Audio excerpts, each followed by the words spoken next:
It's 4 p.m. Eastern Time. Welcome in and live from the Rocky Mountains. This is Redacted. I'm Clayton Morris. I'm Natalie Morris. And on this show, we cover the stories the mainstream media largely ignores. We try to sift through all of the propaganda. Fox News up Trump's ass, CNN virtually against Trump in any kind of capacity. We're going to look at the details today of what's going on with China, the nuclear weapons deal, President Trump meeting with Xi Jinping. We're going to unpack what this means for the future of the United States, your dinner table, buying Chinese goods, all of that on the show today.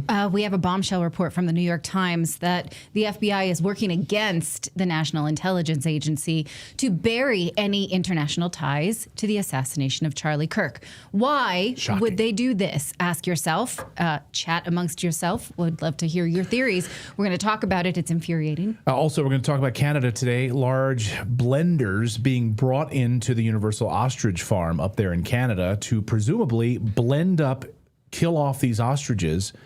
Drone footage is now showing maybe about half of the ostriches are still surviving in these farms. They're not allowed to get near it. We're going to talk about that, plus some cushy deal that Mark Carney has made around nuclear reactors. We're going to talk about all of that. Plus, 3i Atlas today is the perihelion. Are we going to actually see images of this? Why is NASA hiding the images of the 3i Atlas interstellar object? Why? When there's plenty of spacecraft that can actually image this thing. Well, we'll tell you the EU is actually working to image this thing. We're going to speak with a professor about that today on the show. So much to talk about here. Indeed. We're going to talk about this FBI interference in the Charlie Kirk assassination. But, you know, Clayton, the FBI is so trustworthy. They told us that Epstein only ever trafficked ladies to himself, which is strange because Prince Andrew was just stripped of his titles in the UK in connection with Jeffrey Epstein. What do you think? That's weird, right? I mean, Epstein only ever trafficked ladies to himself. Yeah, no trafficking to other people, just to himself. Isn't that strange? It is very strange. But the FBI... What are we to make of this? Now, I love palace intrigue. You know that. You guys yell at me when we do palace stories. I just am very curious on the fallout and what this means for the royal family. Also, do his daughters get to keep their titles? All of this, looming questions. But again, how can Epstein have... I mean, the FBI is so trustworthy. Epstein trafficked to nobody. Of course he did. Right. Don't talk about Epstein. We're not allowed to talk about it anymore. The FBI told you nothing to see here. Don't only talk losers about it. Talk about only that. losers, or you're. I guess talking about Epstein makes you anti-Semitic now. I think that's the thing. So I can't keep up with all of it. So whatever Dinesh D'Souza says, that's what we got to go with these days. Cool. Okay. Hey, we got a website. Go over to our website, redacted.inc. Check it out. We've got tons of great new stuff over there. In fact, in our entire new investing section over there as well. Check it all out. Redacted.inc. You can sign up for our newsletter as well. But it's brand new, and we're still putting all the spit and glue on it. But see if you guys can crash it, by the way. That's always a good thing. Redacted.inc is the place to go. But check it all out. Spend some time over there. We're working hard on it. Okay, let's talk about this FBI investigation.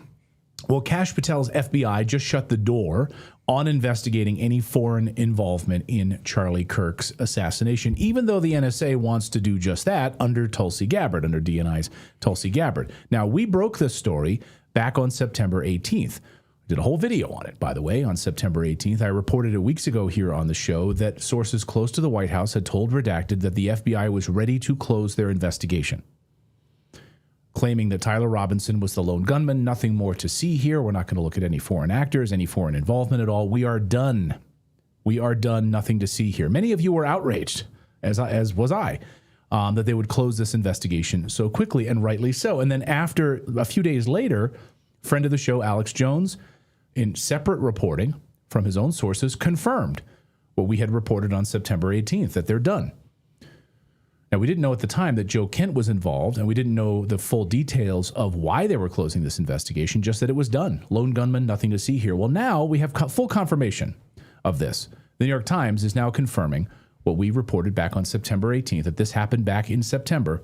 They report that Joe Kent, friend of the show Joe Kent, who's been on our show multiple times, director of counterterrorism, alongside his boss, Tulsi Gabbard, wanted to look into foreign involvement in the Charlie Kirk murder, and Kash Patel is trying to shut that down, effectively shut it down. Now, here's what the New York Times specifically is reporting, that the inquiry by Mr. Kent, who is the director of counterterrorism, alarmed Kash Patel and other senior officials who the Daily Mail reports as other senior cabinet members, plus White House Chief of Staff Susie Wiles, who we're going to talk about in a second.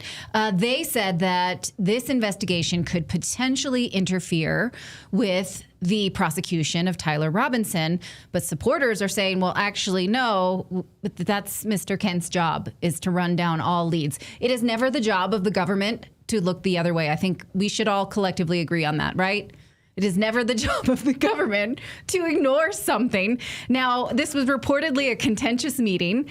And again, it should be noted that Trump's chief of staff, Susie Wiles, was there. If this foreign intelligence has anything to do with Israel, this is interesting because we should remember that many senior Trump cabinet members worked in Netanyahu's 2020 re-election campaign, including Susie Wiles. So if there is anything foreign to a foreign government with which she has worked, that would be interesting. We know this from reporting earlier this year.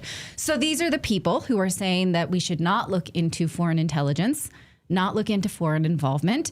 The excuse that they're giving, again, is that this can hurt their investigation, their prosecution of Tyler Robinson, which has a few problems. One, it could mean that the FBI is withholding evidence, which is a violation of the Brady requirements, which requires prosecutors to hand over any evidence favorable to the defendant. The notion that the FBI just can't show its cards, we've had guests even say that. Well, they're in an active investigation, an active prosecution. They can't show us everything. Well, they've already made their case to a judge in order to get an indictment. So there should not be something else now that can hurt that case if they've already brought the goods.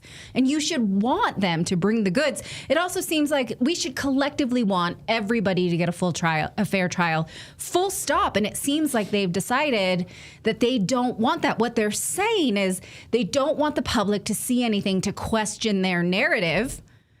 But they're then telling the public only a selective story, so they are influencing a jury. Amongst all this is reporting that their key witness, Lance Twiggs, is missing, if he in fact existed. The trans lover. The alleged trans lover of the alleged shooter, Tyler Robinson. Now remember, we had a major problem with Lance Twiggs' involvement in this, in that according to their timeline, Tyler Robinson submitted himself to the police 33 hours after the assassination, which would have been about 9:30 or 10 at night. Then a few hours later, they went and raided their home. Then they brought Lance Twiggs in for questioning. This is now extending way into the night. By 8 a.m. the next day, the governor gives a very high-profile press conference saying, Tyler Robinson acted alone, we got the guy. So they didn't even start until midnight, their raid. But by 8 a.m., they were ready to say, no, Lance Twiggs had nothing to do with it, but we have these text messages. That never made any sense to me. That one really sticks in my craw. So joining us to discuss, someone who's equally pissed about this, is Jesse Merle from the Jesse on Fire show. And welcome to the show, ahead. Jesse. Great to see you. Thank you, guys. Thanks for having me on. Big fan of the show. Thank you so much, and you've been Likewise. doing great work on this. So first, let's wind the clock back a little bit on this Kash Patel piece and Joe Kent. You've been doing some great work on this. Maybe you can walk us through sort of the intrigue here about this. I mean, you have I don't perhaps evidence. We don't exactly know, but the fact that the DNI, Tulsi Gabbard, and Joe Kent wanted an investigation. What's wrong with an investigation? Like, let's get answers. Mm-hmm. I agree. I think when you look at a story like this that comes out. I look at it from a couple of different perspectives. The first one being, how did this story get out? Because what's being reported is a closed door meeting in the White House between two of the top leaders in the, two of the largest intelligence organizations that we have, law enforcement and intelligence. And if that meeting had sensitive information, or at the very least details about what happened there, leak, someone is very unhappy about what happened in that meeting. Yes. And my instincts would be that it would be the organization that was blocked from investigating foreign ties to anyone who's implicated in the Charlie Kirk assassination. The question that I have is, like, I understand that the FBI is going to try to protect their prosecution against Tyler Robinson. In their mind, they had a bow on this case, whether they put the bow on it themselves or someone fed them a patsy, or if it's really Tyler Robinson. And, but to me, there are so many threads to pull on to see if there are other people involved. And I'm talking just in terms of domestic people that are connected to Tyler Robinson. Let's say that their story is exactly what happened. You still have co-conspirators, obviously. Right. And sure. I literally heard Kash Patel say that in the event that they found other radicals who were connected, that it was going to be the state that was going to prosecute those cases. I mean, I'm not super experienced in how the FBI operates in cases like this, but generally speaking, I've never heard of the FBI doing investigations that they're going to hand off to the state. You know what I mean? So no, it was bundled from the beginning. Yeah. And there was a lot of criticism. Why'd the FBI swoop in anyway? Kash Patel shows up there, does a whole press conference, the whole thing. So he wanted the optics of this. We got the guy. In a matter of time, we got the guy. We got the guy. Yeah. Case closed. You're done here. I think you're absolutely right that there was clearly a leak on purpose. Like I said, our reporting happened late September on this, and there were people who were absolutely pissed that this was getting swept under the rug in the White House. I can tell you that, full stop. So I think you're right about that. Whoever let this information out is pissed. Well, I think we should also sort of put a pin in the fact that the New York Times reported it. The New York Times, which has not questioned the official narrative of lone shooter, which does not make sense to most rational, self-respecting people. So we need to ask ourselves, why the New York Times take this? Right. That's an excellent question. And I think that the other question, too, is, I mean, I know that everybody is kind of looking in one direction in terms of what foreign power would potentially be involved. But if you have one of the leaders who is actively trying to keep other leaders from looking into the files and what connections may be there, then you have to look at what their connections are to any foreign countries that might be implicated in this thing. And in terms of Kash Patel, you have a blaring problem in that he went on a press tour to tell the world that there's no evidence of anyone trafficking or having girls trafficked to them by Jeffrey Epstein, which every person who has taken 3 minutes to look at that case knows is an outright lie. Like, and now, like, the amount of evidence in that particular case that's come out very recently, the leaked or the hidden camera that O'Keefe got the DOJ guy on. I mean, that's damning. Virginia Giuffre's book that came out, damning. You've got all kinds of stuff that we didn't know before. And he went in front of Congress and said into a microphone that the FBI had no evidence of anyone being trafficked by Jeffrey Epstein. It's absurd. And so why would they do that? Everybody knows, what intelligence agency foreign was running Jeffrey Epstein. So now anything that involves this type of, maybe it's them. If you have Kash jump in between, exposure and repercussions in that country, then you got to ask yourself, like, why is he doing this?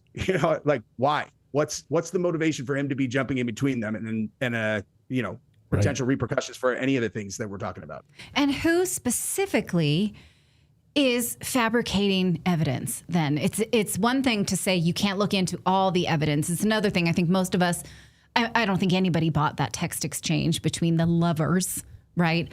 And so where did that come from? Where is this key witness? How did you then vet this key witness, Lance Twiggs, from 11 p.m. at night to 7 a.m. the next day? You had gone through all their computers. You were totally sure that he had nothing to do with it. Who believes that, right? These are unbelievable postures that they're setting forth and asking us to buy. So it makes sense that there would still be some adults in the room saying, this is not it. Yeah. I don't know if you guys have seen the coverage that I had earlier the week, but we did myself and my guy who does a lot of the investigations for me. We found, I don't know if you guys are familiar with Sky Valdez, who was a very early suspect because they're a transgender member of the Utah Armed Queers or whatever. And they had posted a song to their SoundCloud like the second week of August called Charlie Kirk Dead at 31. They also had a painting or a drawing that they had made posted to their Instagram the same day of a shooter in a prone position on a roof with a mountainous backdrop that is absolutely identical to the one at Utah Valley, and the title of the drawing is Roof. And we found a direct connection between Sky Valdez and Lance Twiggs through their through not Discord, but through their Steam account where they talk to other gamers. And so you're like, okay, the feds just, you guys felt comfortable just clearing Lance Twiggs. He doesn't know anything about this, but we can look into this and find clear foreknowledge, clear motive, clearly has to have had some kind of involvement over here. And we connected them to Lance Twiggs, who the governor went on national television, was like, this is a great actor. He had no idea what's going on. And the evidence is this incredibly ridiculous manufactured text thread that is so obvious to not be genuine. I mean, like your best case scenario of that text interaction is Tyler trying to shield Lance from prosecution. That's the most generous version of what that could be, as far as I'm concerned. Hey, and most transparent administration in history, right? Right? What, like President Trump ran on that. Most transparent administration in history. So you literally have his head of intelligence and Joe Kent specifically saying, we want to investigate this. There's something there. We need to investigate this. What's wrong with investigating something? Maybe it points to Ukraine. Maybe we know that there were Azov members literally there on January 6th at the January 6th riot or insurrection. You will, like, where is this foreign money? Are there actors that were paid by the CIA? We want to know. We want to clean house on this. Why is it, we also want a government that never looks away. Right. Right. Exactly. We want to shine a light on this, even if it makes us uncomfortable. And so, I mean, President Trump could step in here and say, hey, guys, enough of this BS. Stop this infighting. I want a full investigation of my friend, Charlie Kirk, who helped me get elected. Yeah, my theory on this, I did a video about this last week, and my theory on all of the Epstein stuff and as well as any of this kind of shielding Israel from any kind of speculation. And I'm not saying that they're involved, by the way. I'm not saying they're involved at all.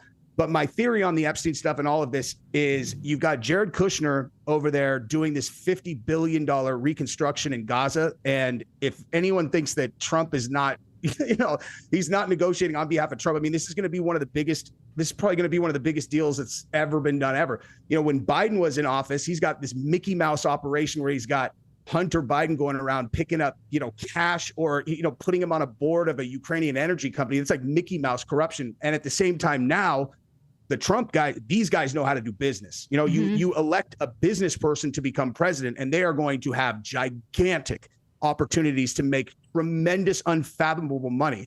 And if you look at that Gaza deal, you have Kushner and Trump, you have the Saudis, you have Israel, and then you have Peter Thiel, and you have Elon. And so, I mean, they're literally going to rebuild this area. They want to build Singapore. They want to build Dubai, and it's like that amount of money, because I never believed that Trump would take a back step when they're like, they must have compromising information on Trump. I'm like, Trump would tell them to go F themselves if they tried to lean on him that way. He would not break. But you put like Rockefeller level money and status in front of Trump, and now you got something he's going to be motivated by. That's been my theory on why there seems to be funny business going on there. Personally, that's my thoughts. What do you guys think? Would that explain why he would call Epstein a Democratic hoax? Yeah, I mean, maybe if they're, because think about it like this: if they actually release the Epstein files, who gets hurt? Whoever is in possession of the compromising information on the most powerful people in the world, because that leverage, it basically takes the power that those people wield and it makes it the power of the owner of the compromising information. So if they start exposing people every time they do that, whoever has the compromise is the one who actually loses. And so I could certainly see, if they're in this big deal, they're like, we just need you to kill this Epstein thing, and it's, I mean, if you're talking about, I can't even imagine how much money you're talking about in this deal. Yeah, but it's not killed today. Prince Andrew's losing his titles. So that can't happen if Epstein had no clients. Yeah. No. Oh, no. Epstein had plenty of clients. I'm talking about like the administration's attempt to try to minimize who gets exposed by this thing. And and I always thought Prince Andrew was such a common sense, kind of thing to throw to like the wolves. It's like, well, we got to give him someone, we got to give the people someone. And Prince Andrew is not an actual person who wields a lot of power. He's a royal. So they're like, here, give up Prince Andrew, as opposed to like Bill Gates or someone who has real power, and they want to keep control of those guys. At least that's, this is all theoretical. I have no proof of any of this, Go ahead. Can I chime in real quick? Yeah, Phil. Yeah.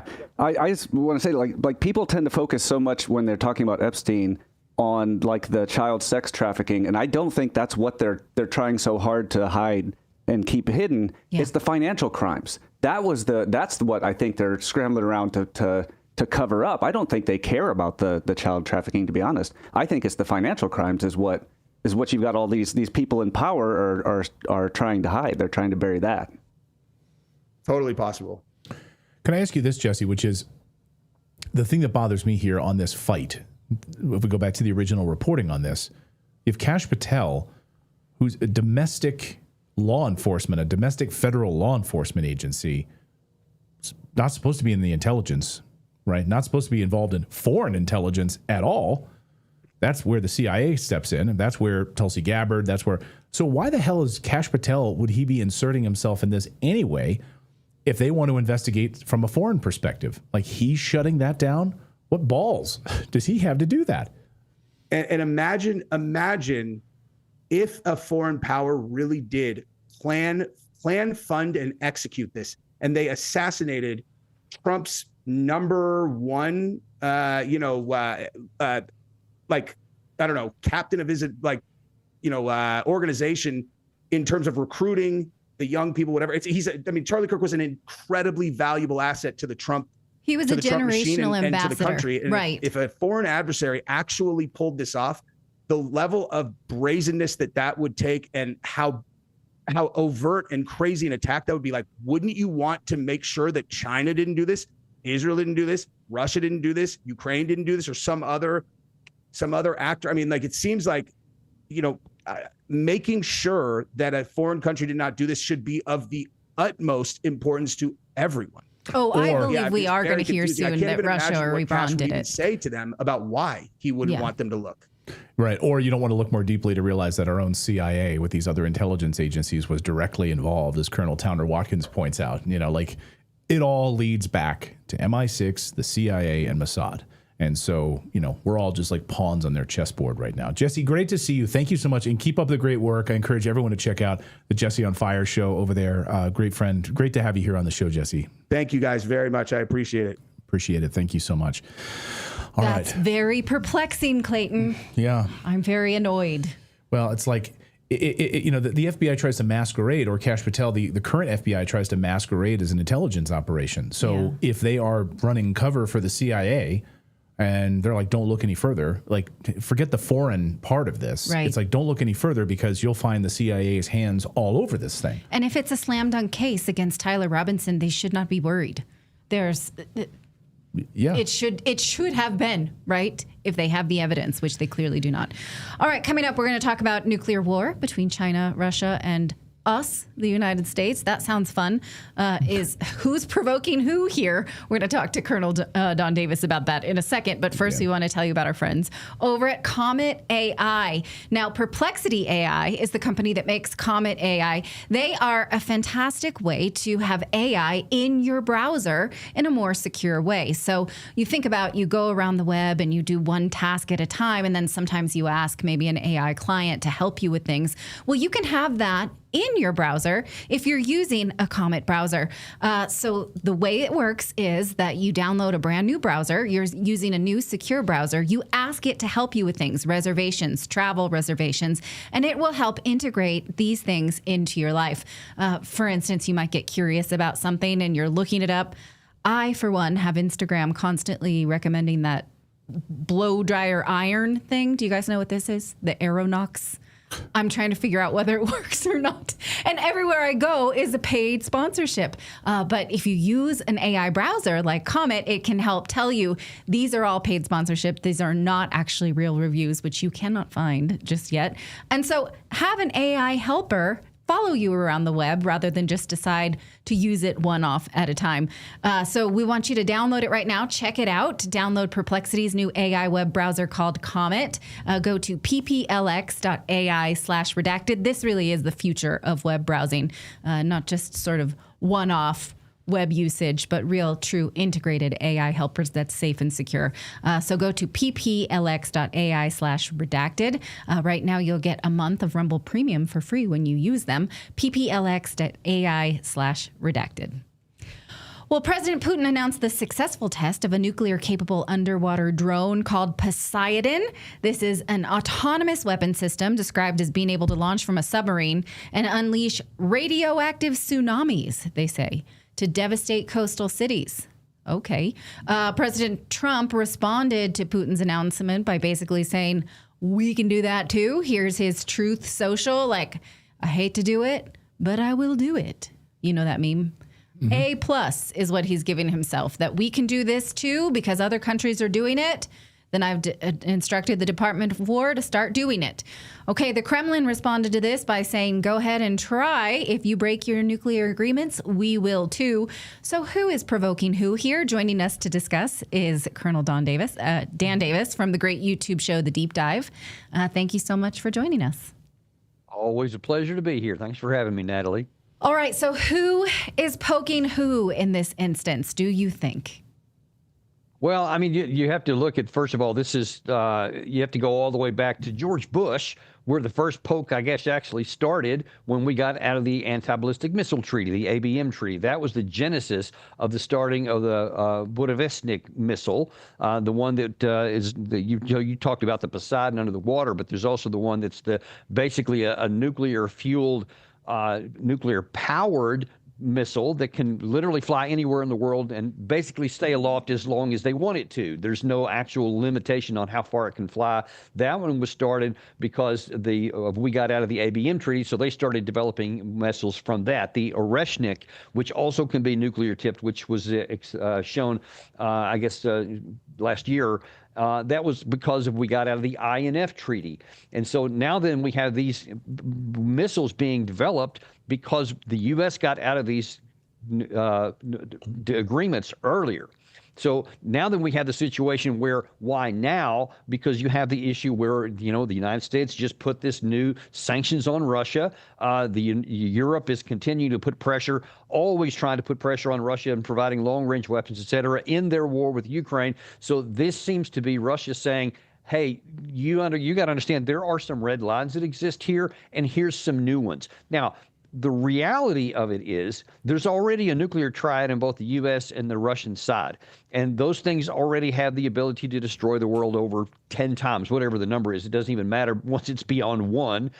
So this doesn't add anything to that. But what it does do is it just provokes that says, hey, here's something new, and I'm kind of in your face. And then it's going to prompt the U.S. to say, and President Trump specifically, that, oh, yeah, like that Truth Social had there, I can do that too, and so now I'm going to do it. And the problem is that doesn't ramp things down. I think Russia's probably intent was that this would show that, hey, it's stupid to keep pushing against this bear right here and to even go up to the edge to find out where the red line is, and that'll make the West want to come down. But unfortunately, it's going to have the opposite effect. It's going to make them ramp it up more, and then you have the issue was, well, then will Russia ramp it back up? One other issue on there, it's unclear what President Trump meant when he said we're going to test nuclear stuff too, because are you talking about make an actual nuclear test, a nuclear weapons test, like detonate a nuclear warhead to make sure they work?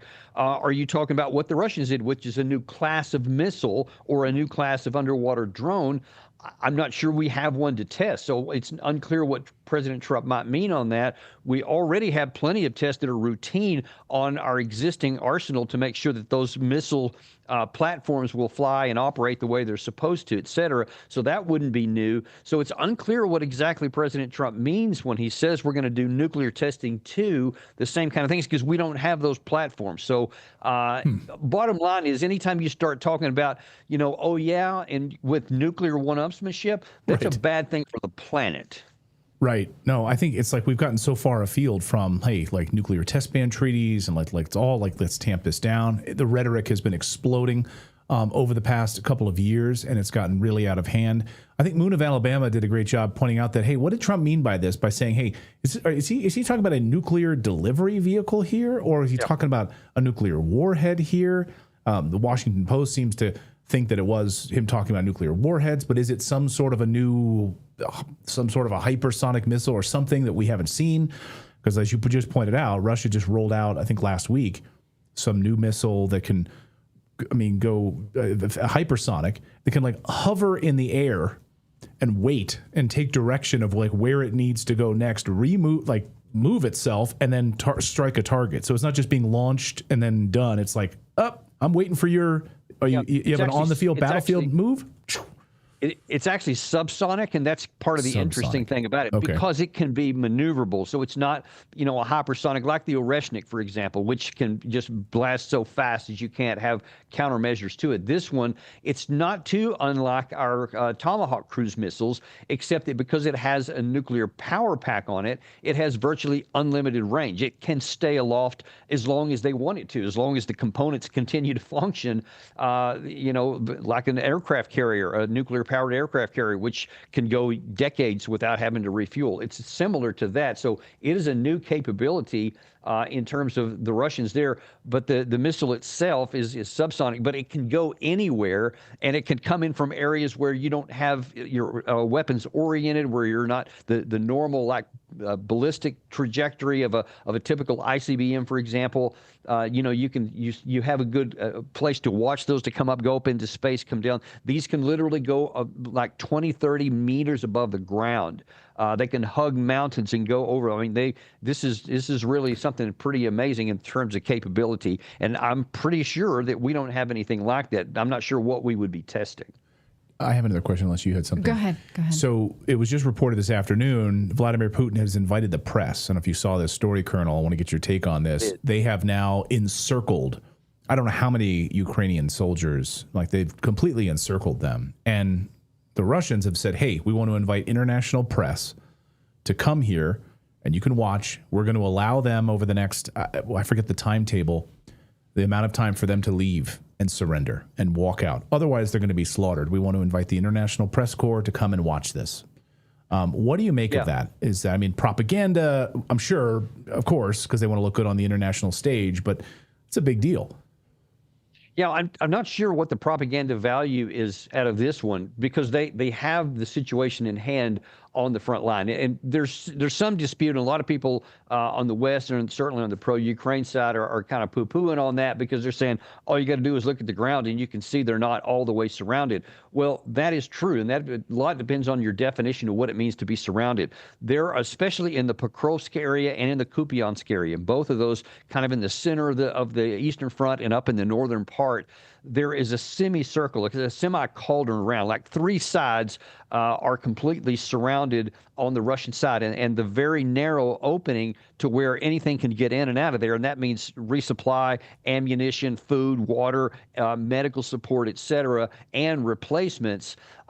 That's under fire control, what the Russians call fire control. So they don't physically have it controlled, but they have with drones and with spotters, with artillery, with glide bombs, you name it. Anything that comes in there, it's just almost like a killing zone. So you effectively have the thing surrounded, even if it's not a physical yet. And so that's how they have done it many times before, like in the Bakhmut, in the Avdiivka, even in portions of the Kursk offensive. The Russians had them surrounded here, and they only had one exit, which they had under fire control. And they ended up destroying everybody in all of those locations I just mentioned. And they now have the situation replicated again in both Kupiansk and in Pokrovsk. And so the question is going to be, are you just going to continue to fight until everybody is killed or captured, as they did in those other ones? Or are you going to withdraw? What they should do is withdraw while they still have a chance, so that they can save those troops, because they are going to lose those two cities. There's no question about that, whether sooner or later. Probably by I would say the Pokrovsk maybe even by the end of November, and Kupiansk potentially by the end of the year. It could go faster than that, it could go slower than that, but it will happen. It's just methodical. They have the capacity to do it. And, I think that what President Putin is doing is saying, we've already done this before, so this is our normal modus operandi, and we're offering you a chance to see that we actually mean what we say. The fact that he's allowing international people to come in and not just his own hand-picked members of the media, I think is legit, and I think somebody should take him up on it. And so you can put to proof, is it true, is it not true? Then you don't have to worry about propaganda. It's actually going to be, you can tell for yourself. And I'll be interested to see what comes out of that. Right. Instead of creating fake stories like in Bakhmut and this other propaganda that CNN and the Associated The Press maternal hospital ran with. Yeah, you're killing women who are giving birth right now. No, not actually the truth. Look at all these dead bodies. They just left civilians in the middle of the streets. Yeah, sure. Right. So very interesting. Colonel, great to see you as always. Host of the Colonel Davis Deep Dive Show. Great analysis as always. If you want really expert analysis on all of this, you got to follow I try the to show. never miss it. It's good to see you. Yeah. Oh, great. Thank you. I appreciate it. See you Thanks, guys Colonel. next Love time. it. Thanks, Okay. Colonel. As always. All right, coming up, we're going to get an update on these ostriches in Canada that the dark side of Canada, Darth Canada is taking on. But first, we want to tell you about our friends at ConnectedVest, because is your money working for you? Well, investing in real estate has never been easier. You probably know, if you've been following the US dollar, that savers are losers. The stock market, well, that's just basically partnering with the government to invest in the stock market. If you want to do that, I don't know why you'd come to Redacted. We're not fans of the government, but we are fans of you owning your own money. Right now, you can invest in real estate short notes with as little as $500 with annualized returns of up to 9%. You heard me right, 9%. Real estate has long been a proven way to build wealth, but for most, the barriers are just too high to go out and buy a whole extra house or building.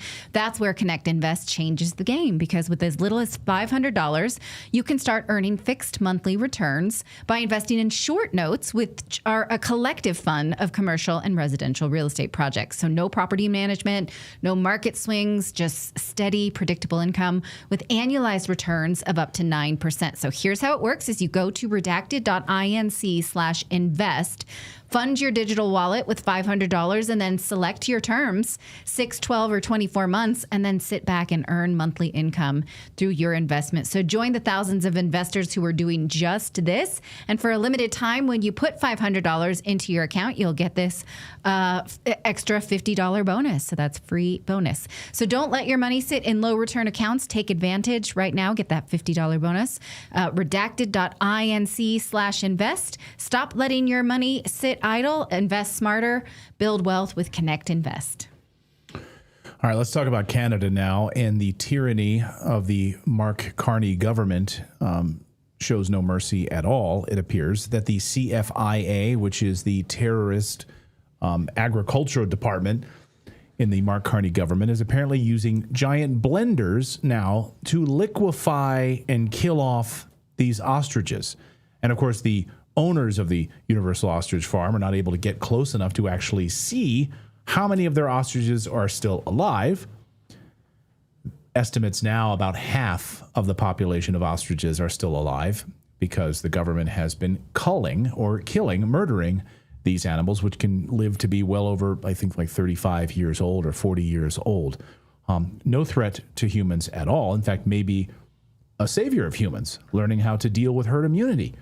So here are just some examples of what these vacuum trailers and skids, along with these giant blenders to liquefy, yes, large grinders, to put these birds in there so that you can't see it under the darkness of night.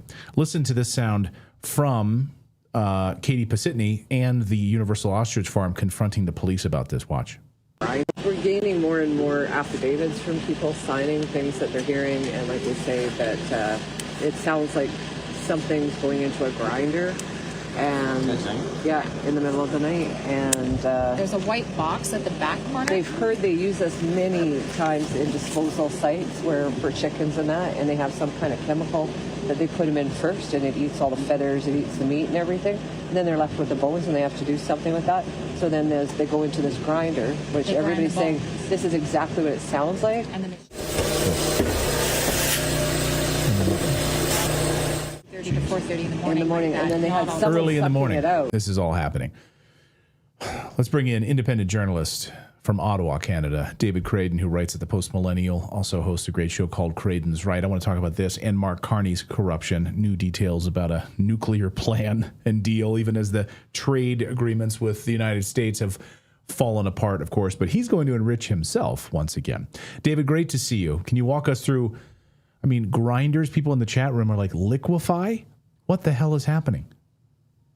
It sounds like science fiction, but tomorrow is Halloween, Clayton, and I really think what's going on at this farm is in sync with Halloween. It's horrifying, it's nefarious, it's sinister, and it's all being done in the clandestine, wee small hours of the morning. Now, what's going on? That one picture you showed there of one of these bird blenders, as they're colloquially known, being hauled into the farm with a truck, that was taken. Yes, that picture there, that was taken at the ostrich farm. So we know this device, which we've identified by correlating it to other devices on the market, was hauled on to the farm. For what purpose? We are demanding, as journalists and the farm is demanding, to know from the CFIA, what is this device doing on this ostrich farm? And what are you going to do with it? What are you doing with it? Why are these septic tanks being removed at 3:30, 4 o'clock in the morning? Are they producing that much shit, excuse my language, from these CFIA agents? Is it all that, or is there something else going on here? Now, these bird blenders, as they're called, they're involved in a process called water cremation. I've never heard of this before. It's also called alkaline hydrolysis. This is actually has been used by the Department of Agriculture in the United States. It's used at the CFIA plant, or shall we call it the lab in Winnipeg, Manitoba. This is the same lab, by the way, where we had 2 Chinese spies working on the COVID vaccine for quite some time. They were expelled from Canada. Same place, though. But here's what I think might be happening, Clayton. It seems to me that this is an experimental operation to see if these devices can be used to get rid of poultry, ostriches. Potentially, they get as big as a device that can get rid of a bull cow. So this is incredible to think of it. But these devices have been in use since about 2017. And I think the CFIA is considering moving to this as a widespread process. Right now, they are killing poultry and other livestock through carbon monoxide poisoning. This seems to me to be an experimental option for them. Now, can we prove anything here? Absolutely not, because you know why. The CFIA and the RCMP, which are acting in collusion together at this farm, will not allow the owners to even trespass across that fence, to count the birds. Testing has been ruled out a long time ago. They can't count the birds. Now, that scene you're showing right now, this is because of observers on scene who have climbed to the top of a local mountain. They're using a zoom lens, and they're capturing the entire area of the farm. And they're saying 330 ostriches is what the CFIA is claiming are still there. Or 300. They can't decide. It's in a range between 300 and 330.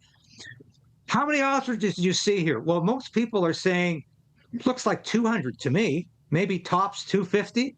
Where the hell are these ostriches disappearing? They're not flying away. This is a flightless bird. They're not getting through the fence. People can't get through the fence. Then they're not getting out of the farm because this is completely barricaded. It has CFI agents and RCMP officers watching this round the clock. So they can't get any disappearing to. So they can't really get any accurate numbers then, David, right? Like Katie and the team at the Universal Ostrich Farm, they can't. It's hard. I mean, you're like looking. Is that one bird? Is that 2? I can't tell. Is that the same one? We just counted it twice. Now we have no idea. So they're not allowed. They're not even allowed to know about their own ostriches at this point. They're being kept back from their own flock or their own herd. There's a complete intelligence blackout. They can't determine how many ostriches are remaining, except with video like this. And the people sending this out are saying, help us. Count the ostriches that you can find. Go around the scene as very, very, very slowly. Count as many of these black dots as you can find. See if it's anywhere near what the CFI claims. But you saw that scene. That was Karen Esperson, which is Katie's mother. She's talking to this RCMP police liaison officer, and she's saying, we're hearing these weird blender noises at night, these grinding sounds. And this has been confirmed by a lot of other people who are at the farm observing. I have another video with a guy saying, it sounded to me like a steak being put in a blender. And that's how he described it. But here's Katie's mom, Karen, talking to this RCMP about these sounds. He says, I don't know. What does it sound like again? They refuse to release any information. They can't get across the barricade to see what's there. All we can say is put 2 and 2 together. These people have been spotted, verified, videotaped, taking this device onto the farm. It only has one use, as far as I've been able to determine in the research I've done in the last week, and that's to dispose of poultry, birds. This one's a little too small for a cow. They make them big enough for that purpose, but that's what these things are made for. So if the CFIA is not using it for that purpose, what the hell are they up to, if not for that? And the thing is, when the Supreme Court of Canada stayed this cull, as they like to call it, this killing, they charged the CFIA to do only 3 things: feed the ostriches, give them food, give them water, and make sure they have proper bedding. And if any one of them gets sick, call in a veterinarian. Well, they've been getting sick. We've got one ostrich limping around the field. Again, CFIA has done nothing to call in a veterinarian. The CFIA is not feeding them properly. The CFIA has not been giving them water. They have not got proper bedding. We've got video evidence of that. But what are these agents up to? Clearly not doing what they were told to do, which is to look after and care for these ostriches. They're obviously doing something very, very nefarious, and it's going on under the cover of darkness. What we need is to allow journalists in there with night vision photography, night vision videography, to get proper footage of what's going on here. Because as soon as these septic tanks are rolling out, they can't even determine what's going on. The police literally start shining lights, and that video, you showed part of it. At the latter part of that video, the people who are on site say, there they go again. They're shining the lights in our eyes. They literally turn the headlights of the police cars onto the faces of those people who are watching so they can't see anything. And they take these supposedly the porta potty refuse off the farm. But once again, this is a tall tale. There is something going on here. And I'm just wondering, how are they going to get away with this? Because obviously, I don't think they'd be doing this on their own. They're rogue, but they're not that rogue. They've obviously got some assurance from the Carney government that you're going to get away with this. And yeah, the family has already tried multiple times to have animal cruelty charges levied against the CFIA. Do you think the RCMP is going to do that when they're complicit in this operation, when they're clearly covering up, when they're clearly acting with the CFIA in every aspect? So I've told the folks at the farm, don't hold your breath on criminal action. I think what you need is a civil suit to get the CFIA off the ground because they have violated the terms of the agreement. And that would not be hard to prove before a judge who would order that the evidence be produced, and that evidence could be produced. I think before every last ostrich vanishes for some unexplained reason, the farm needs to try another tack. They need to go after the CFIA, not just criminally, but civilly.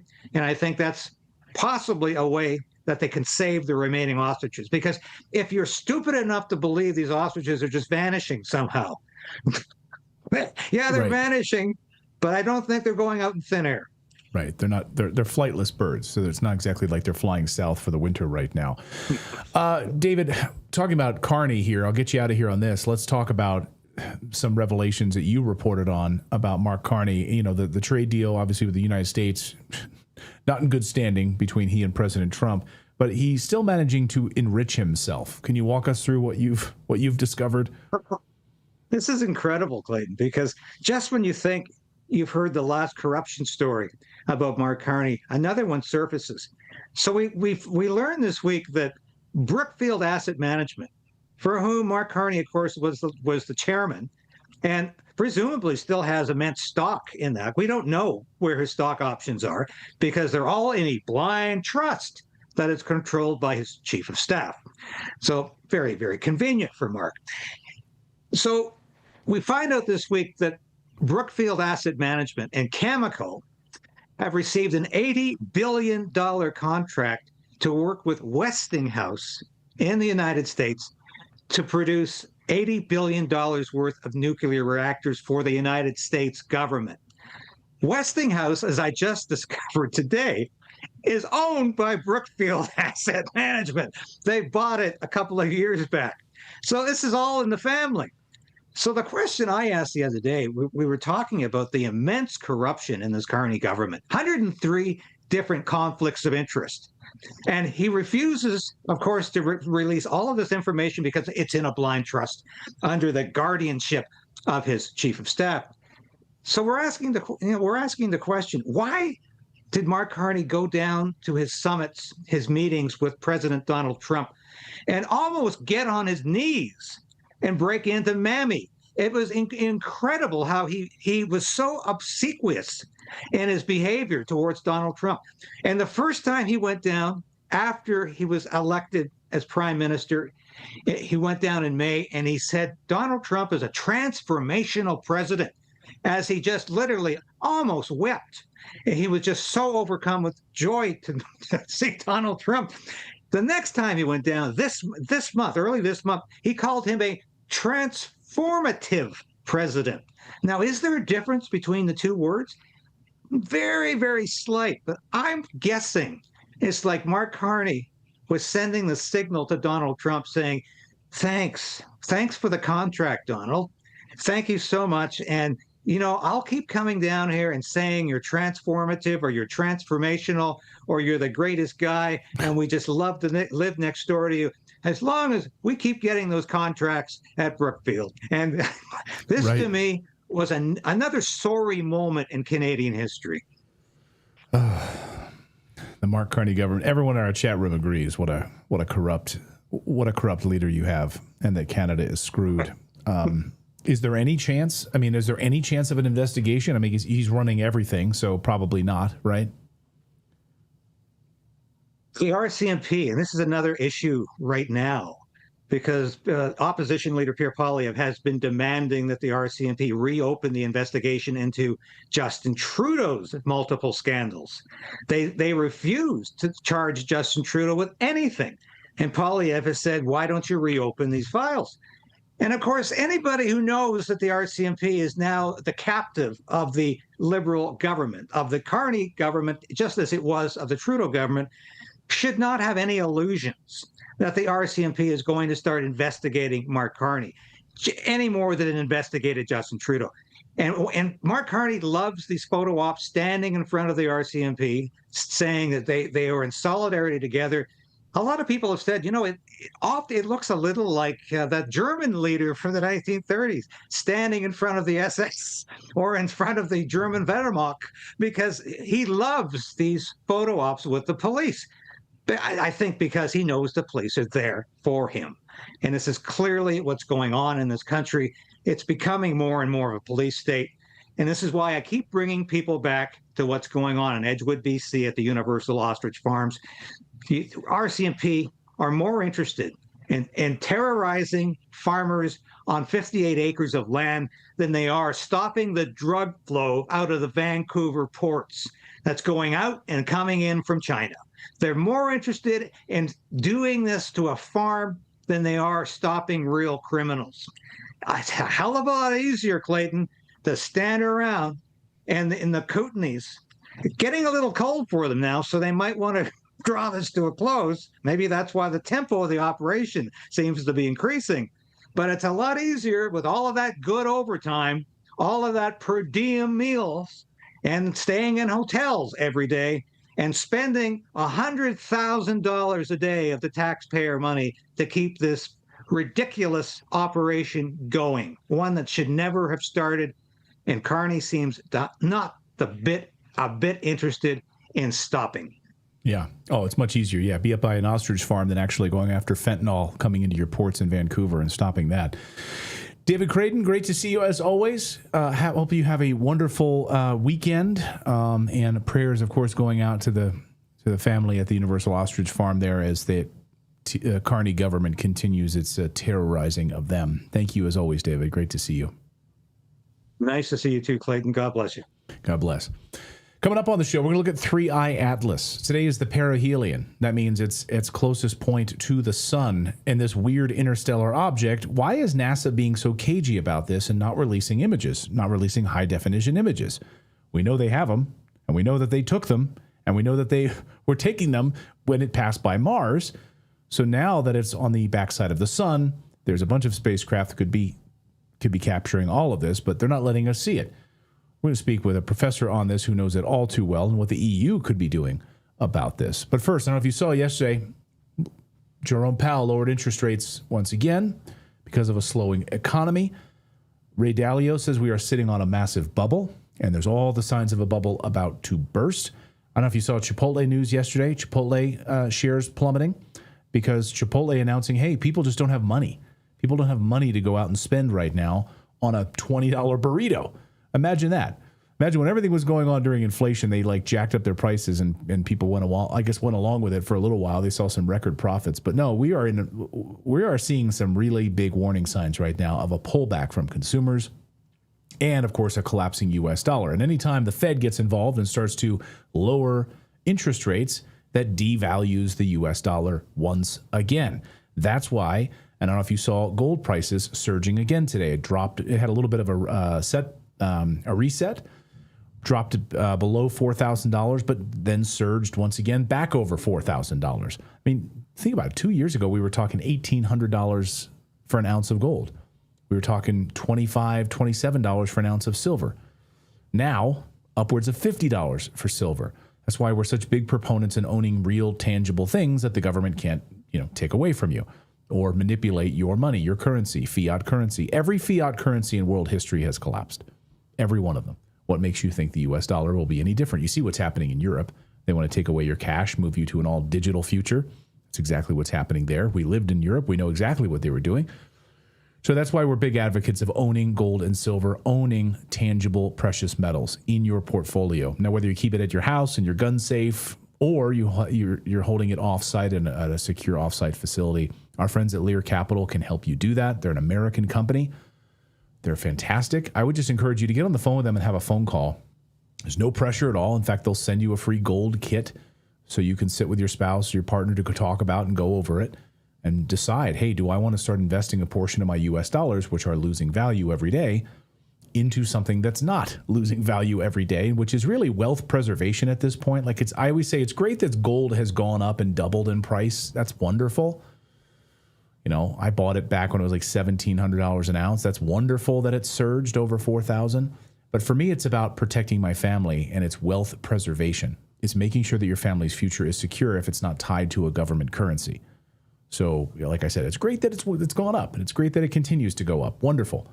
But that's not why I own it. I own it as a hedge against inflation, and I own it as a hedge against these governments, which are corrupt, as you know. So go to learredacted.com. That's the website you can go to if you want to not talk to somebody on the phone and just get your information that way. I encourage you, though, to get on the phone and call them because they're a great American company. They'll talk with you. They'll answer all of your questions and just kind of walk you through the process. They have been fantastic.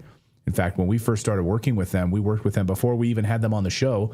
We called them blindly. They didn't know who we were, and they just took the incredible customer service care. Natalie spent time talking with them. They had no idea who we were. That's the kind of company they are. 1-800-613-3557 to get your free gold guide right now. Again, 1-800-613-3557. Start learning how to invest in precious metals today. Start protecting your family. Please, please heed the call. Well, today is the day, folks. Perihelion for 3I Atlas, as it's called. It's the weird interstellar object that's heading our way. perihelion is at its closest point to the sun. That's what that means. Now, to be clear, this object will be behind the sun, to my understanding. But I'm no astronomer. So we won't be able to see it, but there are plenty of spacecraft that will be able to see it, and will be able to get images of it and all of it. But why is NASA refusing to allow us to see these high definition images? Why is NASA being so cagey about this thing? It's very bizarre. What is it? Is it just a comet, or is it some interstellar spacecraft? We don't know. Who knows? We don't. Why is NASA hiding all of this? We want to bring in Professor Simon Holland now, who's far more educated on this than I am. And Professor, I want you to treat me like I'm a fifth grader today. And because, I hate all these people that pretend to know everything. I don't know everything about this at all, but I want you to educate us. So today is perihelion. First, can you talk about why this is so significant? Then we can get into all the why are we not seeing images and NASA and what the EU is doing to maybe get some images. But what is perihelion and why is this so important today? Yeah, it's the closest it's going to get to the sun. And of course, when it comes around the other side, we will be able to see it again from Earth. But you're absolutely right. There's lots of satellites out there actually orbiting the sun who are actually seeing it. Let's not forget that there's other countries with telescopes as well as the US. Here in the US, here in the EU, we have many satellites who are actually following it in telescopes. And, it's an absolutely fascinating object. I think we can't underestimate how brilliant it is that it's come into our solar system, and also how different it is. And it's this difference of its composition, of its actual elements that make it up, that's not like us. It's not like anything we have in our solar system. It's not made by our star. It's come from somewhere else, and it's behaving strangely and badly. It's not necessarily alien technology, but it's definitely extraterrestrial and not like us. It's an interstellar object. But Professor, when you say it's, sorry to interrupt you. When you say it's, this is the key to me. I mean, this is what's so intriguing to me and others. I think is that when you say it's behaving badly or it's behaving differently, something out of the ordinary. How exactly is it behaving that we're not used to? Because it's made of weird stuff. I mean, we're used to every single comet that comes towards the sun is trapped by the sun's gravity, a big gravity well.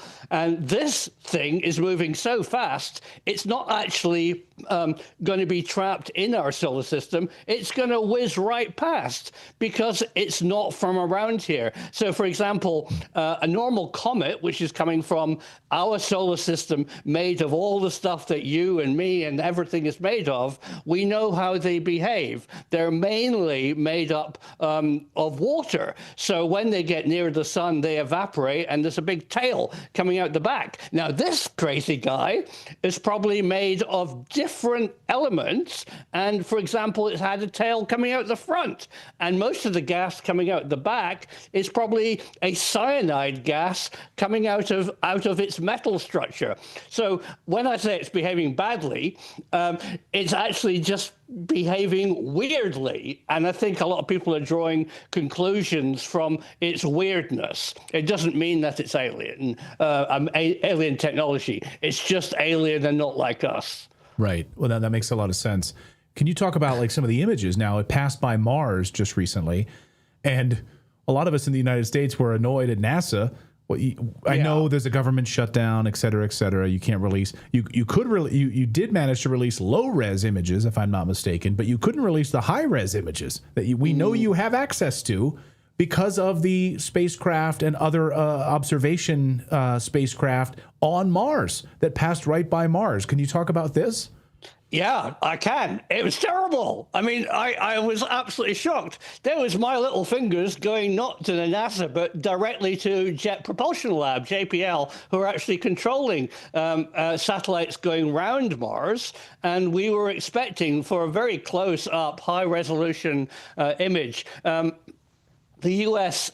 in that case, have much higher resolution cameras aboard their spacecraft than there's Chinese and EU satellites around Mars as well. But they were much lower resolution, and they were the only ones that were released. And to this day, NASA, through JPL, have not released the high-resolution pictures.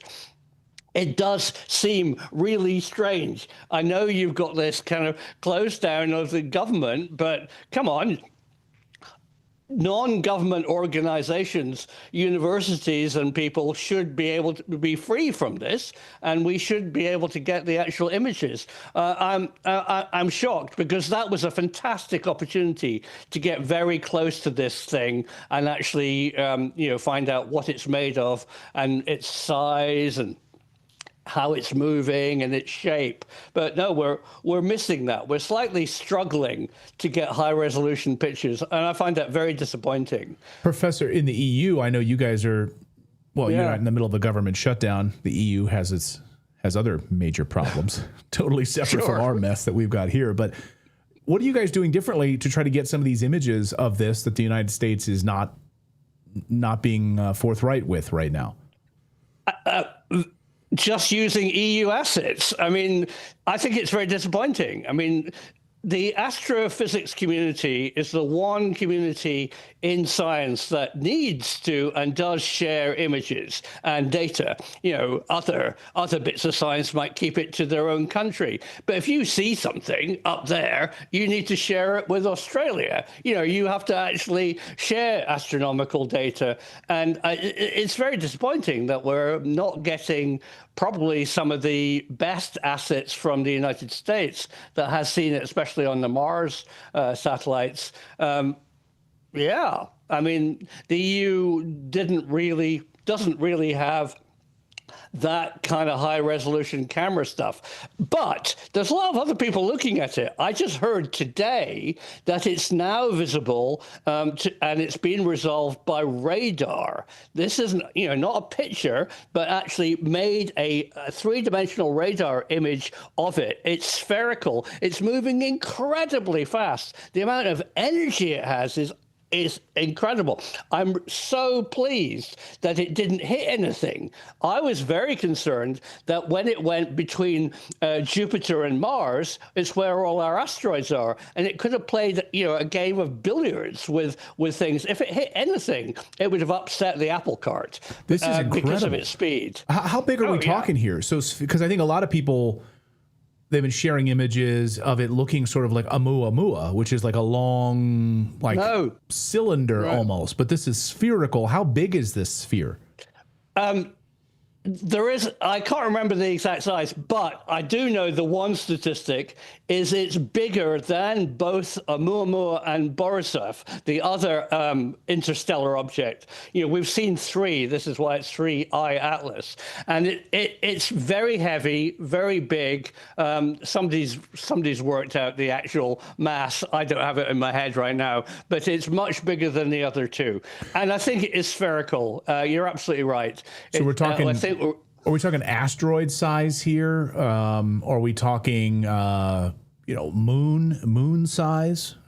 Oh, no, large asteroid size. But that's brilliant that you raised that, because it was actually my friends at Hawaii at the university who run the Atlas project.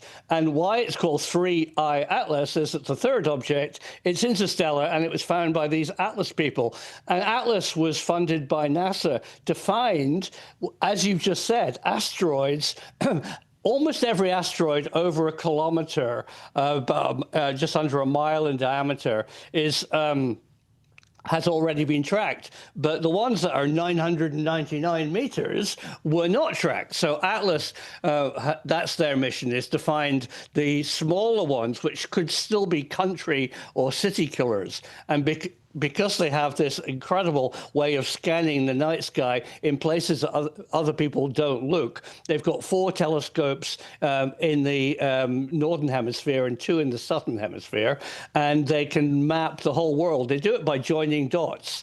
Every morning they come to work, they take out all the stars which are set and look for anything that moves. And anything that moves, they can work out an orbit. And that's how they found the 3I object that was named after them, Atlas, and it was incredibly good that they found it. It was right in the middle of the Milky Way where nobody else was looking, but they saw it because it was moving. And that's what's very clever about the Atlas project. Good on them.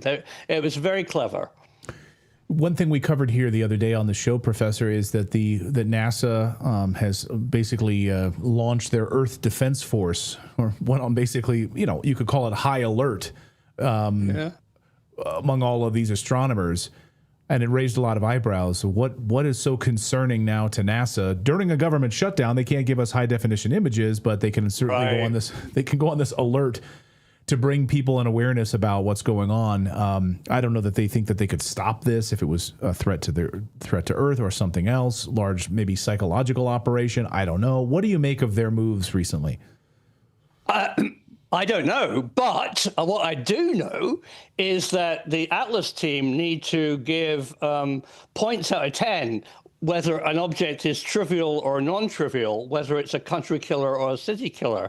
And that data goes through to Boston to the Minor Planet Center, and they can work out from very little orbit data if it's going to impact Earth in the future. And then, of course, if it is going to impact Earth, the two big things you can do are warn people to get out of the way. Certainly if it's a localized event, be hard for a country, but for a city, you could maybe. And of course, now we have the possibility, if we have enough time, to actually divert an object by kinetic impact and actually slightly move it away. Move it just a little bit, 10 years before it hits Earth, it would miss Earth by miles. You have a lot of great films and a lot of great videos on you. I've been watching you for quite a while, so I'm thrilled that you're on the show. You said at the outset you really don't believe this is alien technology or, of alien origin, but you have quite a history of covering alien-related technologies and Salvatore Pais and others and UFO patents and things like that, maybe from reverse engineering of craft. So if people wanted to go down that rabbit hole, what would you say to them about some of the patents that might exist about this reverse engineering of alien technology that we have in our possession? That I'm 100% certain, I would bet my life on it, that our government is using and has used and has, all these black project, off the books projects. Oh, what a fantastic question. And thank you very much. All right. So first of all, aliens and UAPs are real, and they're also global. They're everywhere. They're just as much in Namibia as they're in Nebraska. So, many governments throughout the world have actually officially said that UFOs and non-human intelligence exist here on this planet. And as you clearly say, the more information we have about them, it's possible to use the weaponization of UAP is the term. We look at those so-called 5 observables because those are defense companies who are actually studying how they move and could we match them with our technology.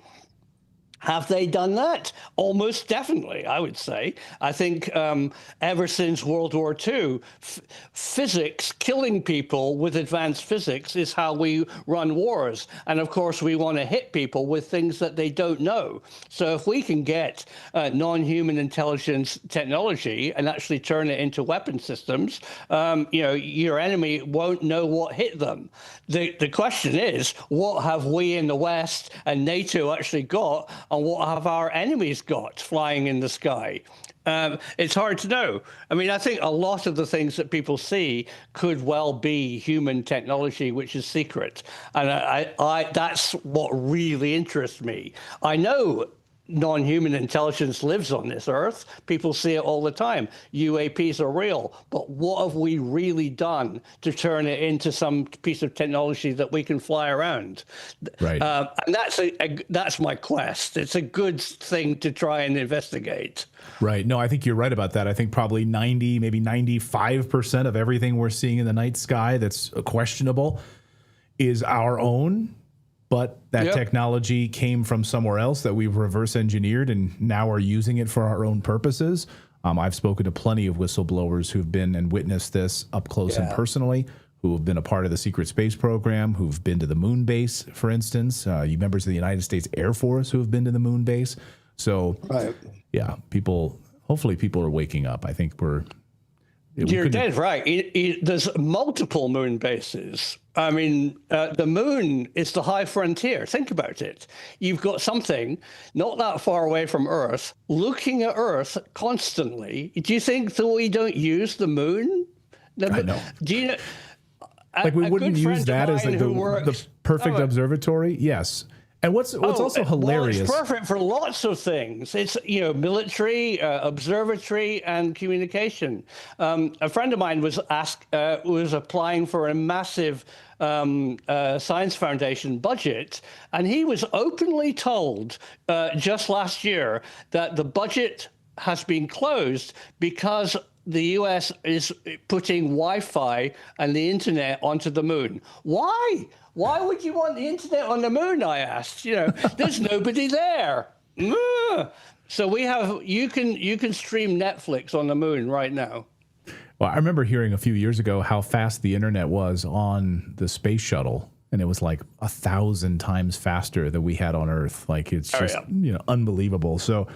Yeah, the moon base thing is particularly interesting to me, and the individuals who've been there, or the multiple moon bases that, of course, we know about. Professor, I'd love to have you back on. I know it's after 10 p.m. there in France right now. It is. So thank you so much for staying up for us. I really appreciate it, and our whole staff is thrilled that you're here. So thank you so much. Great to have you on the show, and we look forward to talking with you again soon. Yeah, and let's keep our eyes on the skies and watch that 3i Atlas. Yes, absolutely. And NASA, please release some HD images. We know you have them. Professor, great to see you. Thank you so much. Pleasure. Bye. Thanks. Great to have him. Philip, any thoughts on that? Because I know you've been following. Oh man, I mean that's his take on the 3i Atlas is pretty similar to mine. Like I've not been convinced that it was a craft. But I mean, it's definitely, the interstellar objects are definitely weird. I mean, I really enjoyed his take. I said in our group chat just a few minutes ago, I was like, I'm actually kind of disappointed. I had no idea. Like, I've not encountered Simon Holland before until today, and I'm like, oh my gosh, now I have to go find everything he's done and watch it all because that's my kind of guest, I know. You can check out some of his stuff on Salvatore Pais and the UFO patents and the things like that. It's pretty remarkable stuff. Someone in the chat room is asking, you can answer this, Philip. Why call it 3i? It's the third. It's an interstellar object. That's what the I is. It's the third one they found. There was a Muamua and a Borkhog I can never pronounce it. And then this is the third one. And then Atlas is because, like he said, it was the Atlas Observatory was where it was discovered. So then, because it had gone through several names. Leading up to that, because they kind of name things based on what they think they are, and once they realized it was an interstellar object, then it became 3i Atlas. Right. Well, thanks to the professor for joining us. I love talking about this, and I know many of you in our audience love hearing about it as well, so we will continue to cover it. We're going to take some of your super chats here in just a second. Any other comments in the chat, we'll hang out and have a little chat. Shall we? We got a lot of super chats today, so I will take your super chats in a moment. But first, microplastics are infiltrating every part of our lives. Scientists estimate we now consume a credit card's worth of plastic every single week, right through our food, our water, even the air we're breathing. One study found plastic particles in 100% of human lung samples. Nobody is safe from this exposure. But there is good news because, I mean, even with the BPA and the phthalates and all of this stuff, which mimics hormones and interferes with our fertility, damages our DNA. Like, even if you eat clean packaged foods, it's still there. You can't opt out of it.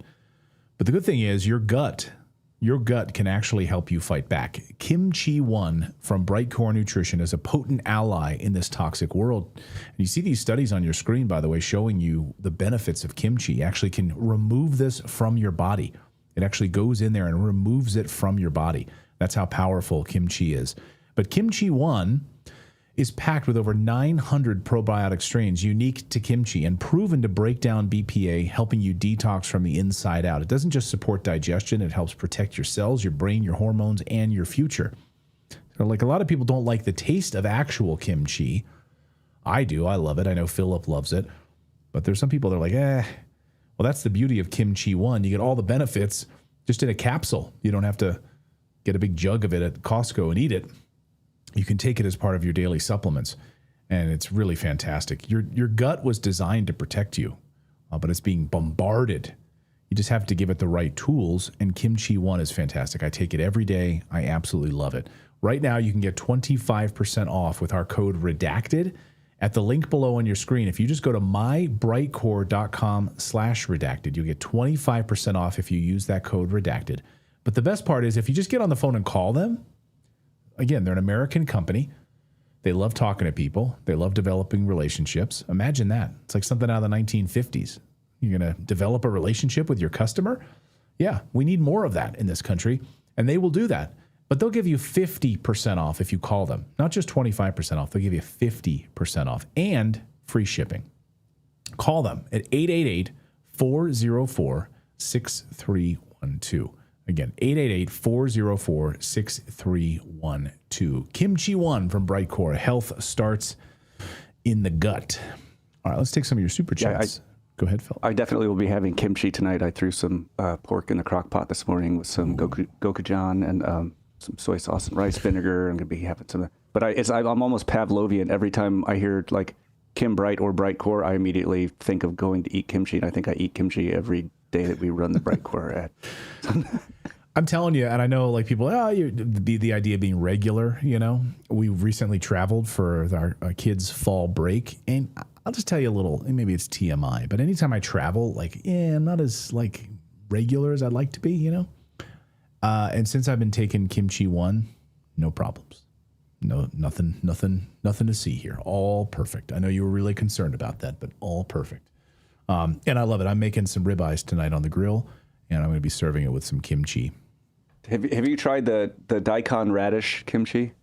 No, I need to try this. Kimchi? I know you speak. Maybe that's. I don't think that's the one that I've been eating, but I'll have to check it out. No, it's like cubes. It's like cubes of daikon radish in the kimchi. So it's. Oh, okay. No, fantastic. the one I have is like sliced. It's almost like, I guess, like the cabbage. Yeah. You know, like the. Yeah, that's just kimchi. Yeah, just straight up. Yep. Straight up kimchi cabbage. I think from like Costco or something is where I get it. Let's see. Guido Sidor says you should talk to Carrie Cassidy of Project Kamalo. Carrie Cassidy of Project Kamalo. Okay, I'll look into that. I don't know what that is.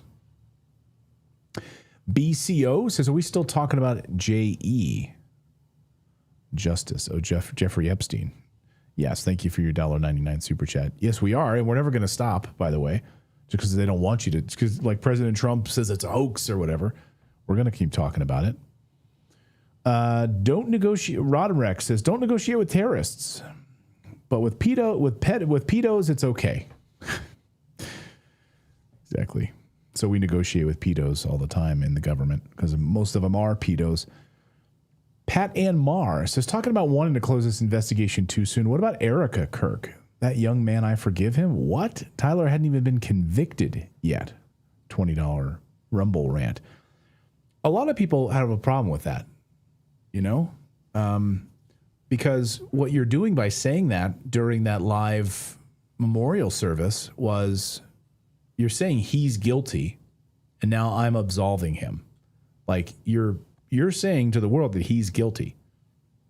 And now I'm also saying I'm forgiving him. So you've just convicted him in a court of public opinion, right? I know a lot of people had a problem with that, but from a Christian perspective, I get what she was trying to say at this memorial. Like, let's heal. Like, I don't begrudge her intentions at all in that regard, but I don't know. Rod Marek says, Trump said U.S. elections are fake. $2 super chat. Or yes, as well. Thank you. Or your donation. Pretty much agree with that. Thank you so much. Noel says, I don't believe the official story. Let me just ask you guys in the comments here. I'll even put up a poll. Maybe, David, you could put up the YouTube poll because we can't do polls yet on Rumble.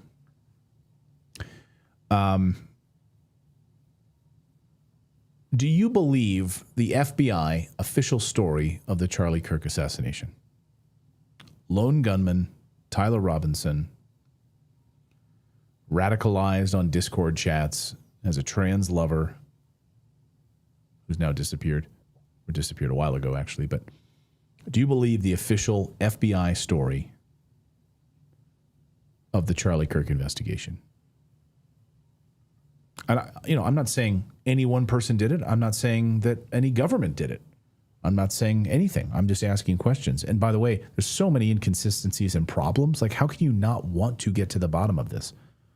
Well, it shows we already have a poll up. Should we? You can cancel. Let me see the result. I put a poll up earlier. Should we be investigating foreign evidence in Charlie Kirk's assassination? 6% of you said no, we should not. 94% of you said yes, we should be investigating foreign evidence in the Kirk assassination. I'm just curious, why would 6% of you say no, we shouldn't? Like, if there's evidence, and I said specifically, should we be investigating foreign evidence? Like, not fairy tales. I said specifically, should we be investigating foreign evidence? And 6% of you said no, we should not. I think we always get like 3 to 6% of people that say no to anything we ask, even if it's like, yeah, there should be no. I think they're just trolling or have to be trolling. Very misinformed people out there. All right, I'm going to end that poll, but let's ask that question then, David, if you can type in that poll. Okay. Do you believe the official FBI story? I feel like that's kind of like, I don't know, everything that's happened since, like 9/11, basically. They've just, everything they've done since then has just eroded I don't believe anything any of them say. Like, the burden of proof is entirely on them, and they just don't care to meet it. Right. Brecky in our chat says, I accidentally clicked no. So I guess there's some people that accidentally clicked no. So that makes sense. Some people said 6% are bots. 6% are Mossad. Okay. Posted. Do you realize, someone says in our chat, do you really believe that Israel, China, or Russia would do that? I mean,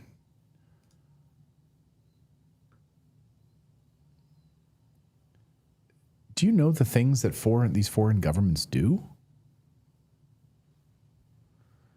The thing is, I know too much because I've studied this at length. Just look at the USS Liberty, for instance. Like, you want to know like what foreign governments will do? Look at Mao's China, for crying out loud. What will foreign governments do? Godzilla says it was solved too fast. JFK was unsolved. Yeah, 75 years and we still haven't gotten a clear answer on JFK. I mean, literally, members of Congress are calling for a reinvestigation, a reopening of the 9/11 attacks, the 9/11 false flag event that led us into a forever war. Edwards Picarelli says Erica did not say his name. Right, she's just called him a young man, right? I think she didn't say his name. That's true. She probably was advised to not say his name. That's a good point.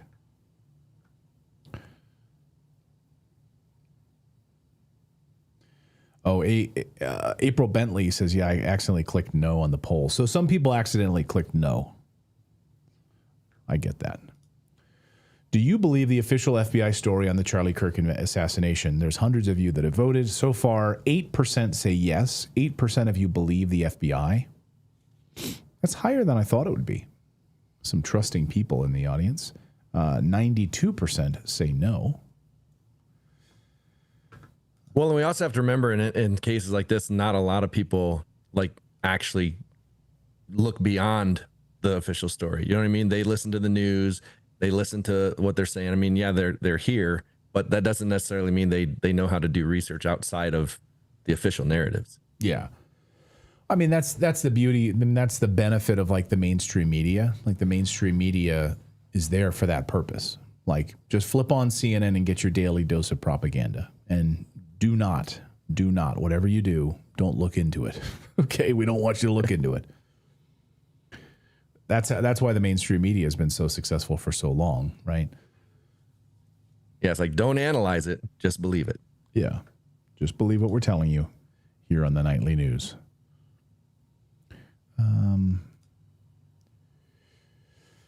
26 TC5 says, I don't believe anything anymore. Well, I was talking about like when I was back in 2001, I was working a regular job and everything. I didn't go down rabbit holes or anything. So I believed the official story of a bunch of different things. But it was like once I went down the rabbit hole and saw one story and then started looking at everything through that same lens, now I start with not believing and try to work my way to the official story instead of starting at the official story and trying to work my way out. Right. And almost every time I never can get to the official story. In almost every case or anything that they talk about, I can't get there. Yeah. Expression Stick says, flip on Redacted and get your daily dose of bullshit. He's a big fan of CNN. I don't believe anything. Because, well, the other thing is when people call things bullshit is because they have a certain worldview and they don't like to have that shaken. You know, they believe a certain narrative, and even if you present them with facts, you know, please don't shake my worldview. And I think that's just really dangerous. I really think that's dangerous to be inflexible, like especially when you're presented with facts. Well, and that's the thing. Like when I first went down that rabbit hole, like I didn't like the realization that I'd come to. Like it shook my whole core, because it shook me to the core, because I had been believing all this stuff, and then all of a sudden you realize you've been lied to, and then you go start looking into things and realize you've always been lied to. It's a hard pill to swallow. It's not easy. You know, you will try to talk yourself out of believing it. You'll be like, no, but maybe this or maybe that. But like once you come to the realization and you finally wake up, and then it's better because now you're informed, and now you're, you know, kind of watching out for being duped again. Yeah. Unbiased, just report what is the truth, Graham says. Graham Martin. Captain Crunchex says, I mean, look at the Vegas Mandalay Bay official story, the shooting there. Right. Like, you'd be an idiot to believe that.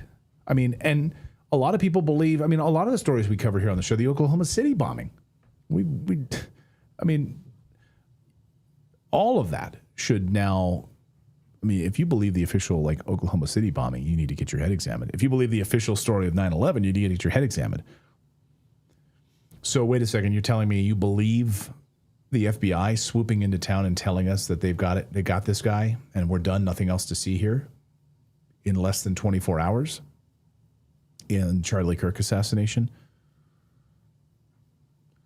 But you've lied to us about 9/11. You've lied to us about the Oklahoma City. You've lied to us about Mandalay Bay.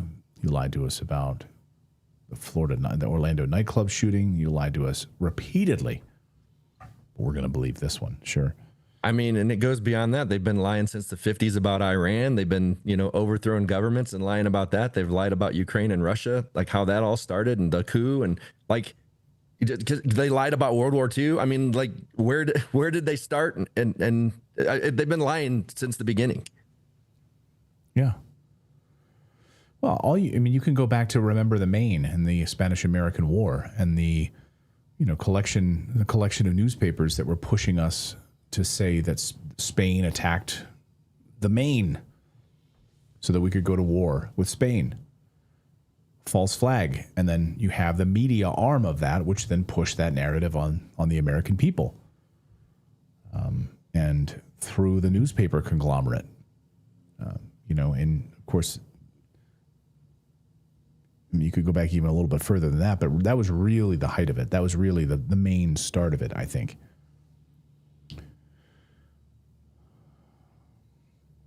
Right, like if you believe the official story of Venezuela right now, you need to get your head examined. It's just narco boats. We've got to stop their fentanyl from coming in the U.S. Okay, right. As someone in our chat room just pointed out, now I lost it. It was about the percentage. Oh, yeah. Mr. Natural says top oil reserves in the world. Number 1, Venezuela. Number 2, Saudi Arabia. Number 3, Iran. Number 4, Iraq. Any questions about U.S. foreign policy? Exactly. It'd be a shorter list to find things they told us the truth about. Right. Right. I'm trying to think of one right now, and I can't. I think they did tell the truth about pardoning the turkey on Thanksgiving. Yeah, that's about the only one. Yeah, but I don't have evidence of that. So AC says Clayton doesn't suffer fools lightly. No, I don't mind people that are uneducated. You know, a lot of people who watch the show maybe are just like new and don't know like the truth, you know, and they're busy. They work 10 hours a day. They've got a family. They don't have time to dive into this stuff like we do. I don't mind those people because their willingness to like learn, like, oh, I didn't know that. Well, I need to start diving into this, you know? But the people that I have a real problem with are the people who have the time and are willfully ignorant on purpose because they can't have, or they've got some major bias that they can't upend. They're a huge Trump supporter, so heaven forbid we actually are critical of Trump on this show. You know, like, what does the Bible say? Don't put your faith in men, right? You shouldn't be worshiping men. And for me, it's also the people that their opinion on something is fact. It's like the people that come in, they're just like you don't know what you're talking about. Like you're not, you know, it's like if you believe that you have an absolute truth, then right. that always bothers me because you're like you're not seeking anything because you feel like you've discovered it, you've found it, and you don't need any more information. Like you've got it 100%, and that just always drives me nuts. Yeah, Money Printer says, yeah, the self-righteous. Yeah. Yeah, I try to. I never close my mind to new information because, like, you know, you can think you know something, and that's the danger. Like, people plant flags and say this is absolute. I'm not moving from this, no matter what information you give me. But like, you have to be willing to pivot every time you get new information. Right. I mean, and I'm always willing to. I mean, there are plenty of Jews in America that absolutely can't stand Israel and have no allegiance whatsoever to Israel. You know, but then there are people who are so blinded by their bias and their support of Israel that they can do no wrong. So they can't ever think critically. They can't ever question, even in the fate when you have like IDF soldiers who are whistleblowing and telling you what they're doing. Nope, can't look at it. You're just an anti-Semite. Okay. All right. Those are the people that I can't stand. The person that commented yesterday about, like, you know, Israel's not targeting children. Right. Like, you know, it's that absolute, that's not happening. Like, well, I mean, it is, but. Yeah. Well, that's like your ideology is so strong that you can't, like, you can't face a hard truth. Like that's, I think that's the people that drive me the nuts the most are the people that are supporting Israel so strongly with their ideology that they are justifying murdering like upwards of 20,000 kids now. Like, I can't wrap my head around that. I don't know. How you get there. It's a sickness. I don't know. Dachshund Nader says, looks like I've stumbled into another paranoid conspiracy nut channel. No, I'm not paranoid. I don't know if you know that conspiracy theories are just 6-month spoiler alerts. So when we were telling everyone about COVID and the mRNA vaccines and all of the things that were happening, we were called conspiracy nuts. So thank you for that. I love being called that because we were right. We've been right on just about every topic we've covered here on this show. When people were telling us, you guys are anti-Ukraine. You're lying to people about how this war started. Really? No, we're not. And we've proven that time and time again. And even the Trump administration has now acknowledged the truth of that. So thank you, though. I really appreciate it. I like being called a conspiracy nut. Which means you're over the target. It's a badge of honor now. I take that as it's absolutely a badge of honor. Like, you want to be like one of these channels that carries water for the administration. There's plenty of like these conservative influencer channels out there that just want to have interviews with members of Congress. You know who they are. And they will never question the Trump administration's official narrative on anything because they just want to get interviews with Trump administration officials and members of Congress, and they want to look like they're part of the Washington, you know who they are. You know exactly who they are. If that's what you want, you know where to find them. If you want the mainstream media, which is really, to me, they're in lockstep. When you see these like conservative influencer shows that are just, you know, they just want to, it's called access journalism. They just want access. So they kiss ass to these people. We've had members of Congress who've come on our show and we've asked them questions and now they won't come back on our show. Sorry. We're going to ask you tough questions. Like we don't need access journalism here on this show.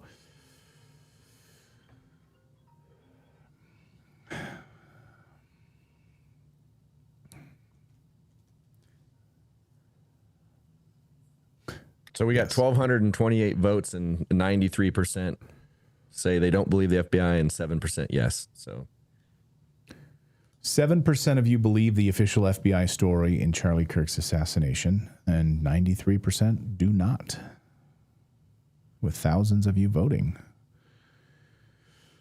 No, Claudio, you know exactly. Just give us names. You know exactly.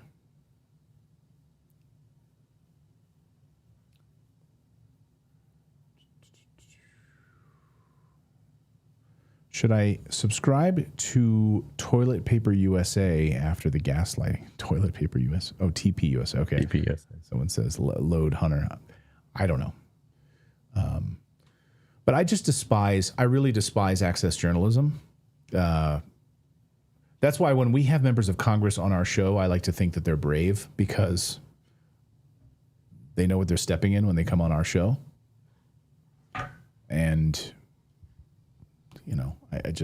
I really have a problem with it because what it's saying is you can't do your job as a journalist. You can't do your job as a show if you purport to be a journalist when you're not going to ask tough questions and when you just want to elevate yourself, get the views and clicks and all of that because you can have big name guests on your show from Washington, D.C. or wherever the hell you are,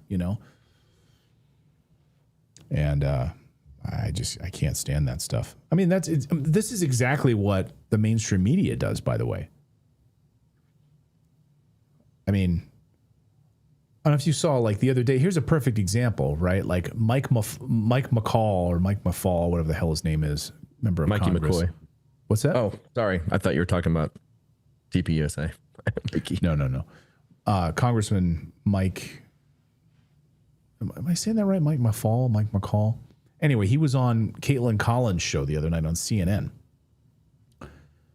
and was like, made a tweet about how he got to talk about this, and this. We have a difference of opinions on this, but I was there to I think he was there to promote his new book or something. I don't know. And then Caitlin Collins retweeted it and said, it was great having you on the show and did it. Okay.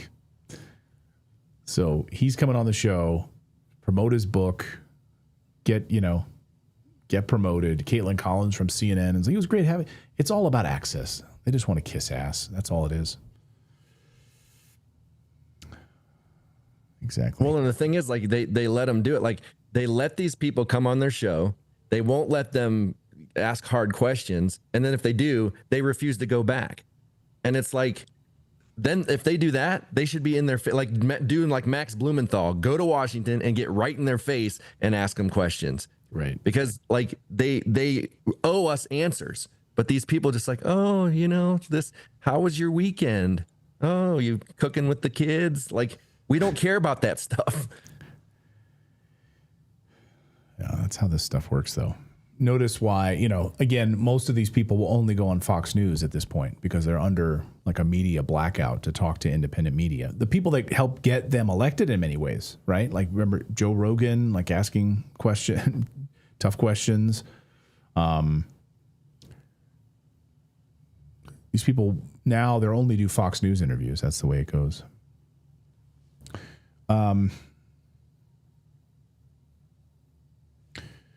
Runner's High says Candace has 100 plus live views because they're interested in the Charlie Kirk investigation. They are, and she's not going to stop. And I think I love when these people are like, she's lost her mind. Yeah, it's like Josh Hammer did this thing talking about it, and you look at Candace with I think probably upwards of 5-6 million subscribers now and 100 and some odd thousand viewers. And he's got 40,000 views. People aren't paying attention to you. They're not listening to you. They're listening to Candace and Tucker. Yeah. Putin said that Tucker wanted to be a part of the CIA club. Remember that interview? I do. Jules said.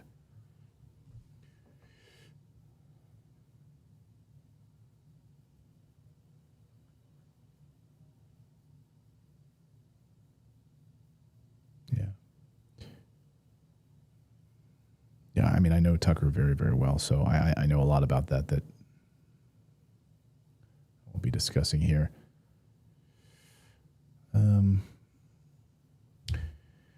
Ironically, confirmation bias is achieved by influencers in these situations, by using influencers in these situations now.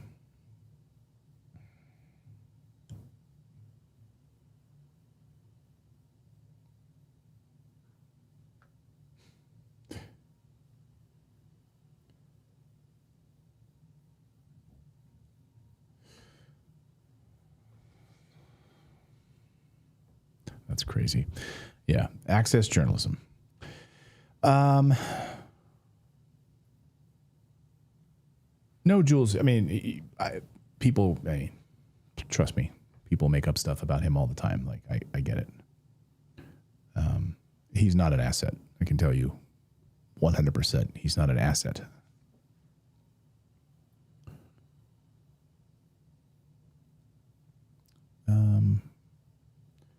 Have an outlet on Fox without being part of the Intel apparatus. Uncle Cletus says you don't have an outlet on Fox without being part of the Intel apparatus. I don't know about that part of it. I mean, I can't speak to that, but yeah, Claudio, I was texting Tucker the other day about coming on the show. He was going to come on. He was like, but he had a live stream that he was doing, so I'm trying to just arrange a time that'll be good. But as far as the Fox News thing, the thing is they want to have these members of Congress on a regular basis. So you're not going to see them asking tough questions. I mean, honestly, Tucker's show was one of the only shows on that network where he'd have people on and he would challenge them and actually get into debates. Like, call them out. You think we'll ever see Ted Cruz sit down with Tucker again? I mean, remember the interview that Tucker did with Greg Abbott? Yeah. What the hell are you not? You have the National Guard. Texas has its own National Guard. What the hell are you doing? And he couldn't answer the question. He pushed the hell out of him. But if he's going to go on Hannity's show, he's just going to kiss his ass.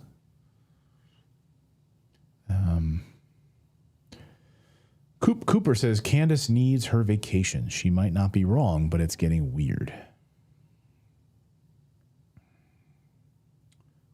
Yeah, I don't agree. She had a 2-week break. I don't agree that it's getting weird. I think she's, a lot of people don't understand. Like, they're like, why don't you just show what you're saying? She's setting traps. She's trying to give them an opportunity to come forward to say the things that they have and that they know before she releases it. Like, she's playing cat and mouse with them, and I think it's brilliant. Yeah.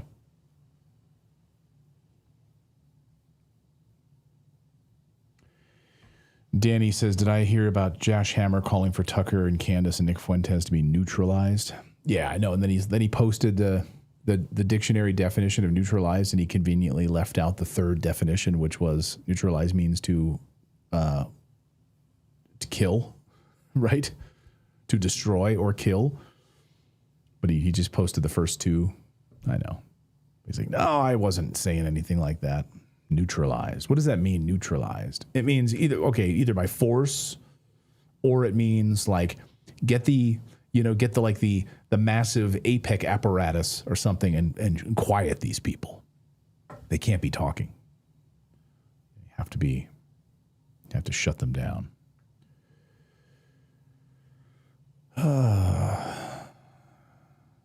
Yeah, we've been trying to get Candace on. She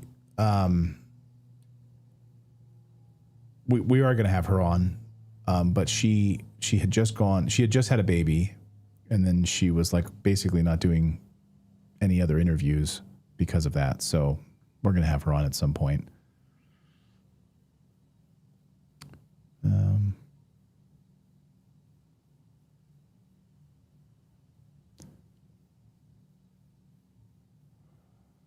Boston Bud says you were desalinated.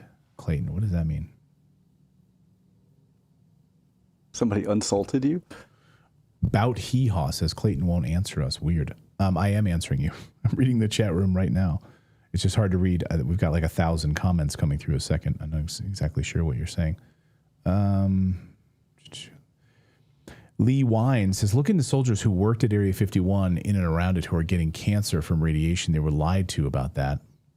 I would love to have them on my show. I would love to talk with them. Let's see if we can make that happen. I would love to do that. Professor, someone says, can you remind me of the professor's name that was on the show? It was Simon Holland. Professor Simon Holland.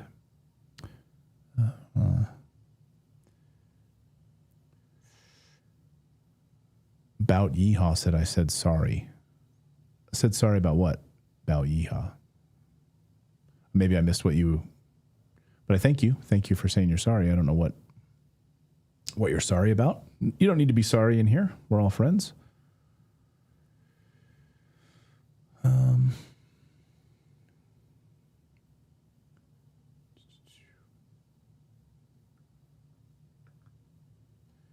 Lee Wine says, my father was one of those Air Force Special Security Police. Oh, really? I would love to hear more about that. Gravewalker says, I knew it was fake when he jumped off the roof without a gun, and I'm told to see an imaginary rifle. Shanda says, my uncle worked at Nels Air Force Base, Area 51. He died from cancer back in 1992. He was 42 years old.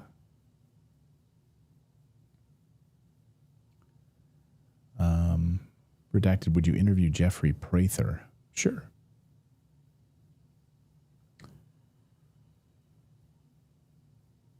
Look up Mud Fossil University when you get a chance, Clayton. Mud Fossil, blow your mind. Why are you laughing? What is that? I don't want to disparage other people's rabbit holes, but we'll talk later about Mud Fossil. I was wondering if it was like, Oliver Pants Off, and I was like trying to do the, in my brain real quick, like the people that call into Peloton classes and they're like, hey, it's Lewis Gunn. It's a bit of a, Mud Fossil's a bit of an alternative take on geology, I'll say. Everything is a giant lizard, giant people. Look at Mud Fossil. I'm open to anything.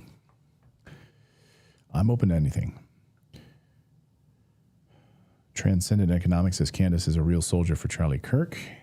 Lud Who Knows says Redacted is number one on these issues.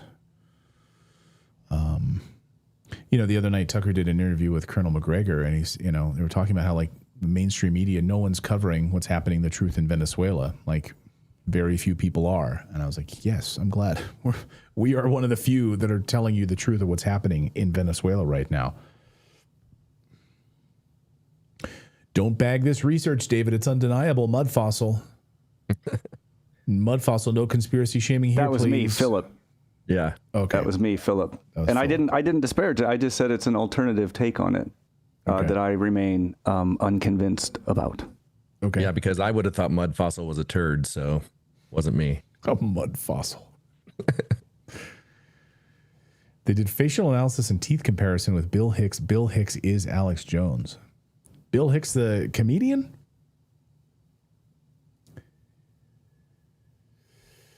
Rainbow Unicorn Pony says a civil war was reigning in Jewish influence in the South, in cities in the North Star, Candle, and Window Underground Railroad sounds. Well, there's a lot about why, if you want to look more deeply into that, about why exactly Abraham Lincoln was assassinated. You're exactly right. There's a lot to unpack there. All right, guys. Well, thank you guys for hanging out on this Thursday. Hey, by the way, I should mention, check out our website because we've rebuilt redacted.inc. It's not .com. There you can sign up for our newsletter, which is totally free. But also on the website, we've got our new Redacted Invest section as well. And because, I'm a big time investor, I say big time, like I'm like Warren Buffett or something. No, but like I've long been an investor, and I try to teach people that, hey, the way the government tells you to do it is incorrect, is wrong, because they want you to be a part of their system so they can make money off of you. So I try to teach you alternative ways to do that. But if you just click on the top of our website, you'll see Redacted Invest, and you can go down that rabbit hole if you like to learn more about whether it's real estate investing or precious metals or anything like that. In there, we kind of teach you the things basically the mainstream media and the government don't want you to know about how to actually build wealth.